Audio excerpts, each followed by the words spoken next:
नमस्कार। BSc second year की botany की ऑनलाइन क्लासेज में आपका स्वागत है। पिछले वीडियो में तने की प्राथमिक संरचना के अंतर्गत उसमें पाए जाने वाले टिश्यू सिस्टम के बारे में पढ़ा था, जिसके अंतर्गत अपन ने त्वचीय ऊतक तंत्र, भरण ऊतक तंत्र और सेवन ऊतक तंत्र के बारे में पढ़ा था। आज के इस वीडियो के अंदर अपन एक प्रारूपिक द्विबीजपत्री तने की आंतरिक संरचना के बारे में पढ़ेंगे, यानी कि जो डाइकोट का स्टेम है उसकी इंटरनल स्ट्रक्चर के बारे में पढ़ेंगे। तो अपन इसके लिए जो हेलियंथस एनस है यानी कि सनफ्लावर है उसके स्टेम का टीएस लेते हैं और उस टीएस की इंटरनल स्ट्रक्चर के बारे में पढ़ते हैं। तो जो डाइकोट स्टेम का जो टीएस है उसके अंदर देखते हैं, तो उसमें भी जो इसकी जो इंटरनल स्ट्रक्चर होती है वो 3 पार्ट में डिफरेंशिएट रहती हैं। Dermal tissue system, ground tissue system और वेस्कुलर टिश्यू सिस्टम के अंदर डिफरेंशिएट रहते हैं। जो डर्मल टिश्यू सिस्टम होती हैं वो एपिडर्मिस का फॉर्मेशन करती हैं। तो अपन शुरुआत करते हैं इसकी एपिडर्मिस से। तो जो सनफ्लावर का टीएस स्टेम का जो टीएस है इसके अंदर जो एपिडर्मिस होती हैं वो सबसे बाहरी रक्षी आवरण होती है या रक्षी परत होती हैं, और इसकी जो सेल्स होती हैं वो थिन वॉल्ड यानी कि पतली भित्ति युक्त होती है और एक पंक्ति में अरेंज्ड रहती हैं, और सेल्स के बीच में इंटरसेल्यूलर स्पेस एब्सेंट रहता है। इसके अलावा जो एपिडर्मिस होती हैं उसके ऊपर क्यूटिकल का मोटा आवरण भी पाया जाता है, और इसके अलावा जो एपिडर्मिस होती है उसके ऊपर मल्टी सेल्यूलर ट्राइकोम्स यानी कि एपिडर्मल हेयर प्रेजेंट रहते हैं। और जो यंग स्टेम होते हैं इसके सनफ्लावर के, उनकी एपिडर्मिस पर स्टोमेटा भी प्रेजेंट रहते हैं।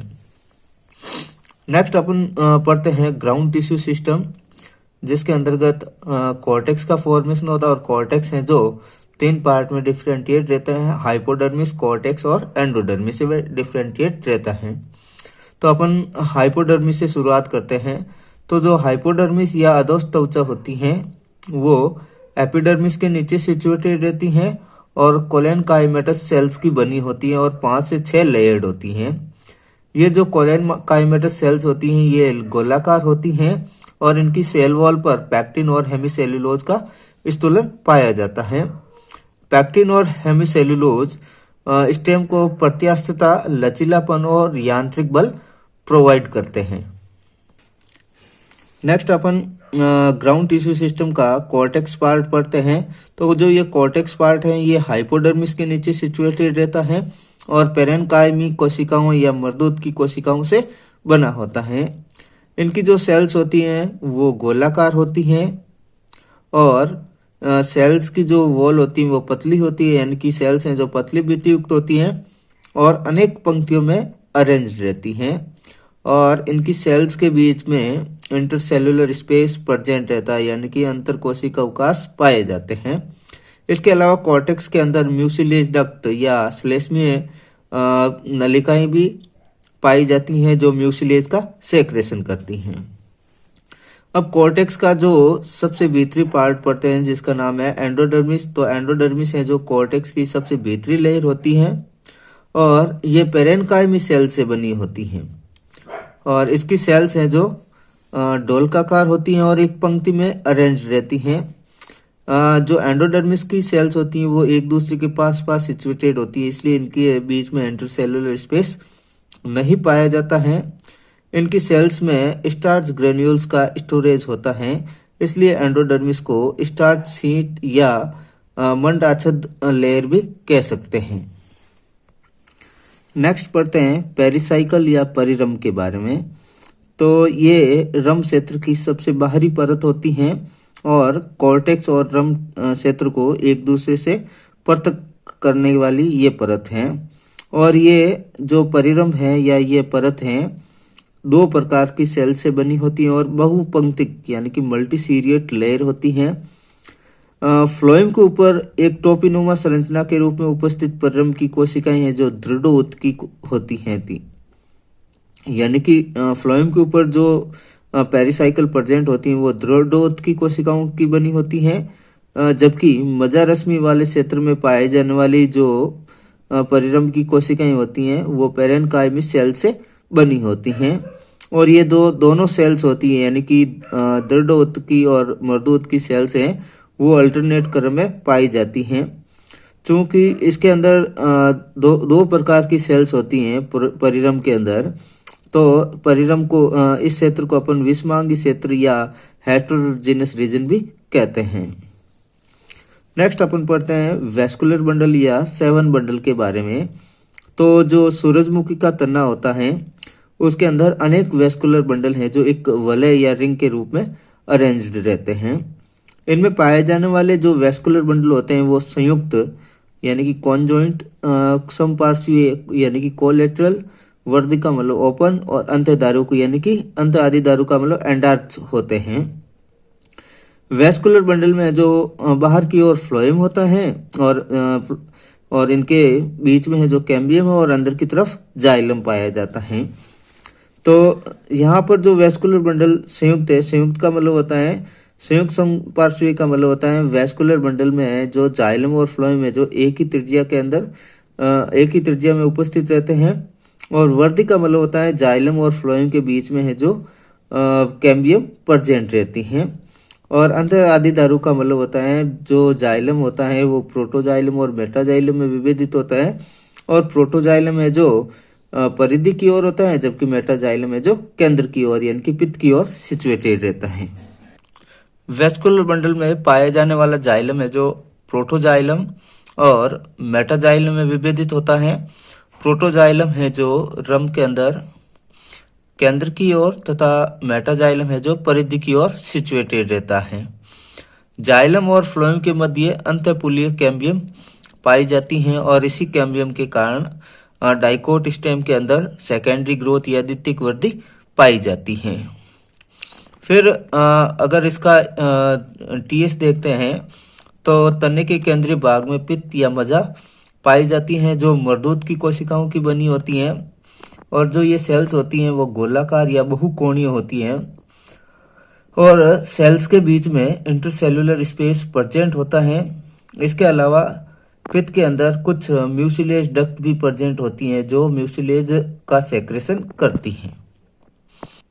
अगर सूरजमुखी के तने का डायग्राम देखें तो इसकी इस तरह से स्ट्रक्चर है जो काट में दिखाई देती हैं।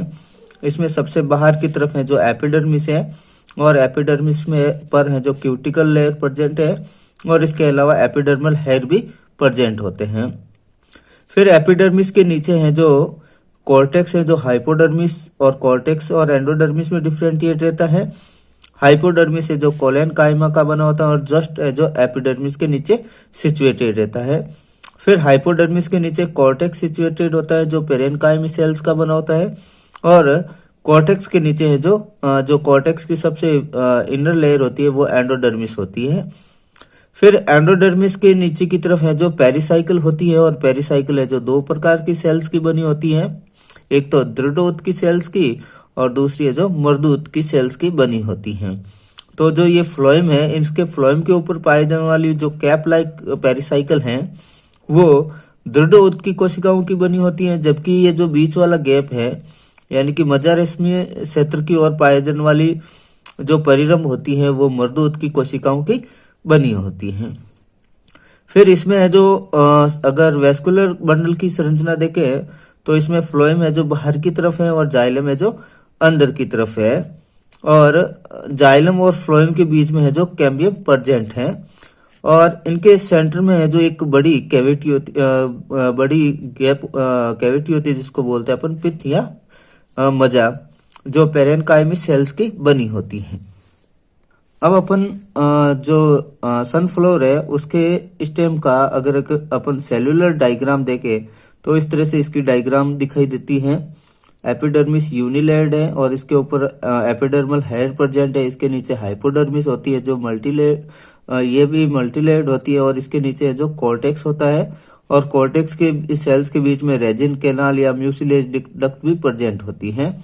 फिर इसके नीचे जो स्टार्च सीट है जिसको एंडोडर्मिस बोलते हैं, एंडोडर्मिस के नीचे मल्टीसेरियट पेरिसाइकिल प्रेजेंट है और पेरिसाइकिल के नीचे की तरफ है जो फ्लोएम और फ्लोएम के नीचे कैम्बियम, और कैम्बियम के नीचे जस्ट है जो जाइलम है, जो दो पार्ट में डिफरेंशिएट रहता है। मेटाजाइलम है जो बाहर की तरफ, और प्रोटोजाइलम है जो अंदर की तरफ होता है, और नीचे की तरफ है जो पित्त प्रेजेंट रहता है।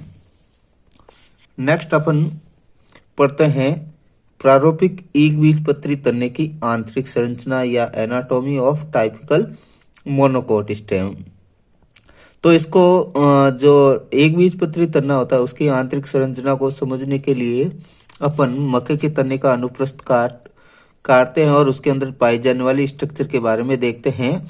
तो इसके अंदर सबसे बाहर की तरफ है जो एपिडर्मिस होती है, जो प्रोटेक्टिव लेयर होती है, और इसकी सरफेस में है जो क्यूटिकल प्रेजेंट रहती है, और जो इसकी सेल्स होती है वो डोलकाकार मरदूत की होती हैं, और सेल्स है जो एक पंक्ति के अंदर अरेंज रहती हैं। सेल्स के बीच में इंटरसेलुलर स्पेस नहीं पाया जाता है, और एपिडर्मल सेल्स पर एपिडर्मल हेयर है जो एब्सेंट होते हैं, लेकिन स्टोमेटा है जो इनकी सरफेस पर प्रेजेंट रहते हैं। फिर अपन बात करते हैं हाइपोडर्मिस की। तो हाइपोडर्मिस है जो एपिडर्मिस के नीचे सिचुएटेड रहता है, और स्क्लेरेनकाइमेटस को सेल्स का बना होता है, और सेल्स है जो 2 to 4 लेयर के अंदर अरेंज रहती है, यानी कि 2 से 4 लेयर में जो प्रेजेंट रहती हैं। और इनकी सेल वॉल पर लिग्निन का डिपोजिशन होता है, यानी कि लिग्निन का जमाव होता है, जो स्टेम को मैकेनिकल स्ट्रेंथ या मैकेनिकल सपोर्ट प्रोवाइड करता है। फिर अपन पढ़ते हैं ग्राउंड टिश्यू या भ्रूण ऊतक के बारे में। तो डाइकोट की तरह मोनोकोट स्टेम के अंदर ग्राउंड टिश्यूज हैं जो कॉर्टेक्स, हाइपोडर्मिस और एंडोडर्मिस के अंदर डिफरेंशिएट नहीं रहता है, और ये जो हाइपोडर्मिस के नीचे सिचुएटेड रहता है, और नॉट डिफरेंशिएट इनटू एपिडर्मिस और पेरिसाइकल, यानी कि एंडोडर्मिस और पेरिसाइकल के अंदर डिफरेंशिएट नहीं रहता है। और ये पेरेन्काइमी ग्लोब्यूलर सेल्स का बना होता है। इनकी सेल्स के बीच में है जो इंटरसेल्युलर स्पेस प्रेजेंट रहते हैं, और जो वैस्कुलर बंडल होते हैं वो ग्राउंड टिश्यूज के अंदर डिस्ट्रीब्यूट या बिखरे रहते हैं। नेक्स्ट आप पढ़ते हैं मोनोकोट के स्टेम के अंदर पाए जाने वाले वैस्कुलर बंडल। तो मोनोकोट के अंदर जो ग्राउंड टिश्यूज होता है उसके अंदर वैस्कुलर बंडल है जो बिखरे रहते हैं, और जो मेज होता है उसके स्टेम के अंदर 2 प्रकार के वैस्कुलर बंडल पाए जाते हैं।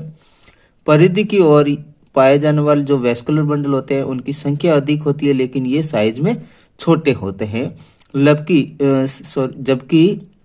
केंद्र में पाए जाने वाले वैस्कुलर बंडल है जो संख्या में कम और साइज में बड़े होते हैं। वैस्कुलर बंडल है जो संयुक्त, संपार्श्विक, अवर्धी व अंत आदि दारुक होते हैं। अवर्धी का मतलब होता है इनके जाइलम और फ्लोएम के बीच में जो कैम्बियम नहीं पाई जाती है, ऐसे वैस्कुलर बंडल को अपन क्लोज वैस्कुलर बंडल भी कहते हैं। इनके अंदर जो पाया जाने वाला जाइलम होता है वो वाई शेप्ड होता है, और 2 मेटाजाइलम वाहिकाओं और 2 प्रोटोजाइलम वाहिकाओं से बना होता है, यानी कि मेटाजाइलम वाहिकाएं होती हैं वो वाई के ऊपर वाले शीर्ष वाली भुजा के ऊपर, और जो मेटाजाइलम होता है वो नीचे की तरफ, यानी कि इस तरह से। ये मेटाजाइलम है और ये प्रोटोजाइलम, ये दोनों पार्ट। तो इस तरह से लग रहा है कि ये वाई शेप्ड होता है।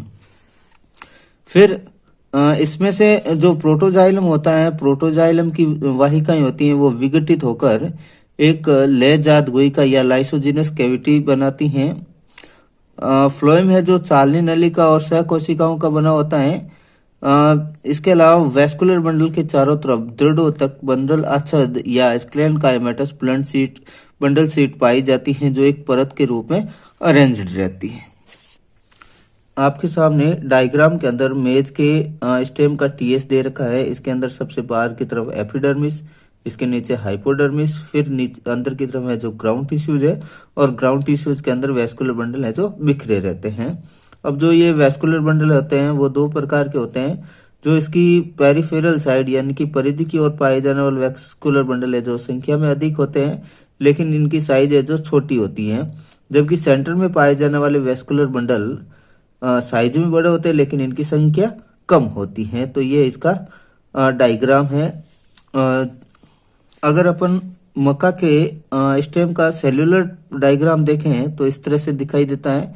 इसके अंदर एपिडर्मिस, एपिडर्मिस के नीचे हाइपोडर्मिस सिचुएटेड है, और हाइपोडर्मिस के नीचे की तरफ है जो ग्राउंड टिश्यूज होता है, और इस ग्राउंड टिश्यूज के अंदर है जो वेस्कुलर बंडल है जो डिस्ट्रीब्यूट रहते हैं।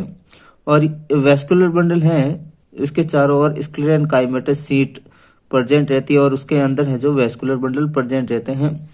एक वेस्कुलर बंडल के अंदर जाइलम के बीच में जो फ्लोएम है जो प्रेजेंट रहता है, और जाइलम है जो वाई शेप्ड होता है। ऊपर वाली ये जो दोनों भुजाएं होती है वो प्रोटोजाइलम मेटाजाइलम, और नीचे वाली है जो प्रोटोजाइलम को शो करती हैं, और इन दोनों के बीच में जो फ्लोएम प्रेजेंट रहता है।